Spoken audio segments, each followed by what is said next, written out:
Hello again. Does peace stand a chance at all in the Middle East? Palestinians continue to be evicted from their homes illegally, and this may not change anytime soon, as Israel nominated a hardline right-wing Prime Minister-designate Benjamin Netanyahu. He's against the two-state solution and supports the expansion of the West Bank settlements. Netanyahu is keen to stabilise his coalition government with the support of centrist Tzipi Livni. But if he fails to cut a deal with Livni, he'll have a narrow coalition with ultranationalists. The European Union's raised concerns that this could halt peace talks with the Palestinians. In addition, it could also harm Israel's ties with its major ally, the United States. With George Mitchell as the American special envoy to the Middle East, the Obama administration is expected to pursue the two-state solution and stop Israel from expanding its illegal settlements in the occupied Palestinian territories. With the contradicting ideologies of Israel and the United States, the peace process in the Middle East could come to a screeching halt. Well, we're joined again by our guests. In Bethlehem, Suhail KHALILIEH; in Jerusalem, HAGIT OFRAN; and in Tel Aviv, Dr. Dan Shiftan. Welcome back to all of you. Let's start again with Dr. Dan Shiftan. We'll talk more generally about the political situation in Israel and the consequences on the peace process, but I also want to go back to the point that Mr. KHALILIEH raised just before the break. He's saying that Israel is playing a rerun, as it were, of what happened in 1967 with the events in the last few weeks in Silwan. What do you say? The whole thing has nothing whatsoever to do with peace, because we are not speaking about replacing Arabs with Jews. And the Arabs that will be evicted from the place that they occupied illegally are offered by the Israeli government another location inside Jerusalem. So it really, inside Silwan, this is what the lawyer says. Let us separate the two issues. You're trying to connect the issue of the settlements to the issue of the possibility of peace. And my basic argument is that there are two very separate issues. Israel has already agreed to withdraw from the overwhelming majority occupied in the West Bank. And the negotiations. But the thing is that according to the record by reports such as the one that we quoted a little bit earlier from Peace Now, Dr. Shiftan, the exact opposite has happened. The record shows that there has been increased settlement activity.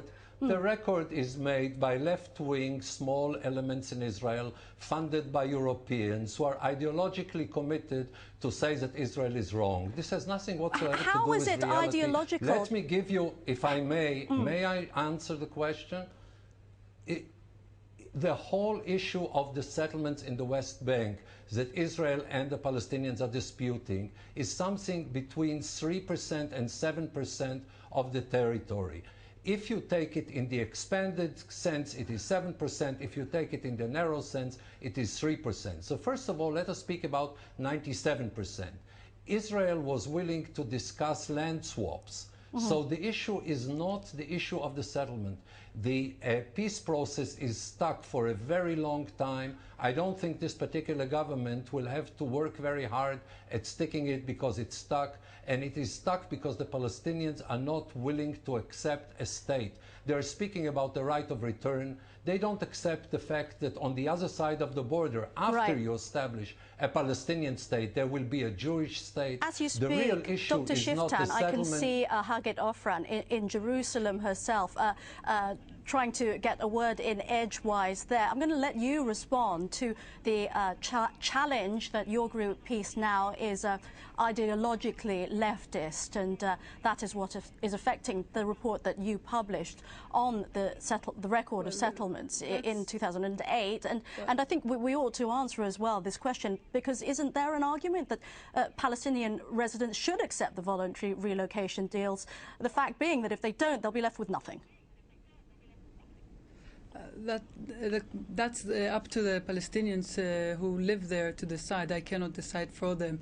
However, when one do not have any other argument, then he will attack the messenger. However, our data is based on sometimes the official data, and especially in Jerusalem we took only official data. So it's not that our numbers are wrong or manipulated by our visions. Not the data. The only problem it is with politically manipulated. it's not politically manipulated. It's the political facts, which are, if Israel really agreed to what you say, and I believe that the majority of Israelis do accept the two-state solution and would want to withdraw from the West Bank. However, on the ground, what we see is that Israel is continuing with the with expansion of the settlements, and you cannot say that we agreed, and the only argument is on 3 or 7%. I don't mind on what percent the argument is. I just want the two sides to sit and talk about it and finish it, and not to create more and more. All right, we need to move on. So I do want to move on to the question.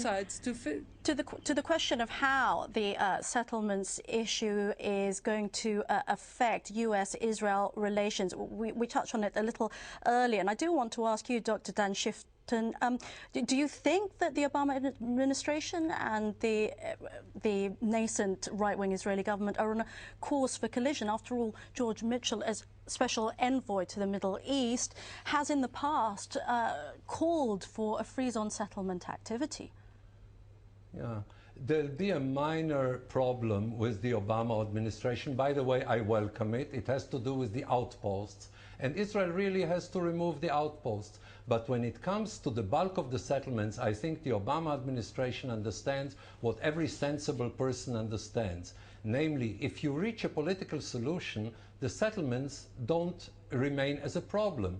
In Gaza, Israel decided to withdraw, so it demolished by itself all of the settlements. If Israelis and Palestinians will reach an agreement by which Israel withdraws from the overwhelming majority of the territory in the West Bank, as, by the way, I personally very strongly support, I even propose to do it unilaterally, if Israel agrees with the Palestinians on that, Israel will demolish its own settlements, and the question if another house was built here or there becomes negligible as it is.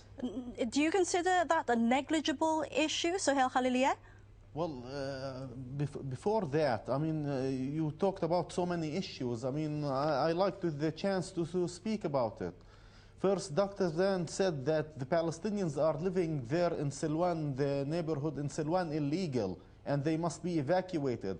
I mean, that's not even a way to talk. The Palestinians are not living there illegal. They are the original residents of Jerusalem. I mean, the only illegal people there are the Israeli settlers.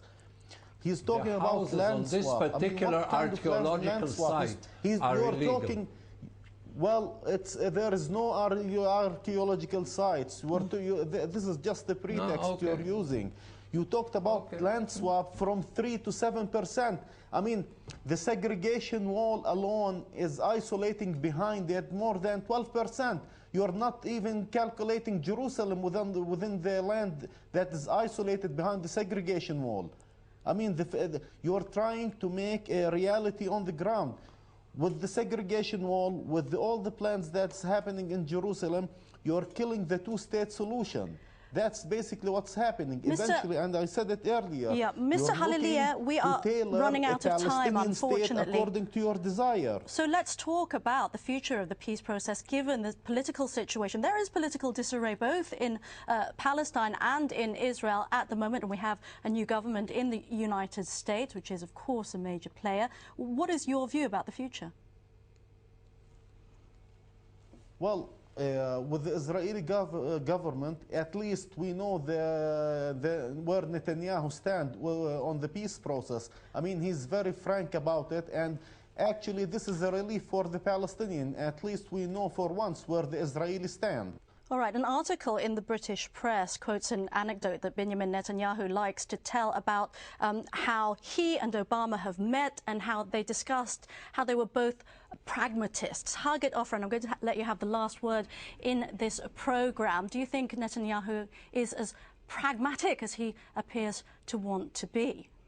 I hope he will be. However, what my wish now is that at least we are going to have a dispute in Israel and an opposition, so that the people of Israel will know exactly what we want to do and what we're going to do, and there will be people who will be like us against it, and inshallah, hopefully afterwards the peace camp will win again, and we can go finally to the two-state solution by peace with the Palestinians. All right, that's all the time we have for this program, but we do want to thank in Bethlehem Suhail, KHALILIEH, Head of Settlements Monitoring Department at the Applied Research Institute. In Jerusalem, HAGIT OFRAN, Head of Peace Now's Settlement Watch. And in Tel Aviv, Dr. Dan Shiftan, he's Director of the National Security Studies Center at Haifa University. And thank you very much for joining us here on this edition of Inside Story. We welcome your comments and suggestions. Please email them to us at insidestory@aljazeera.net. Goodbye for now.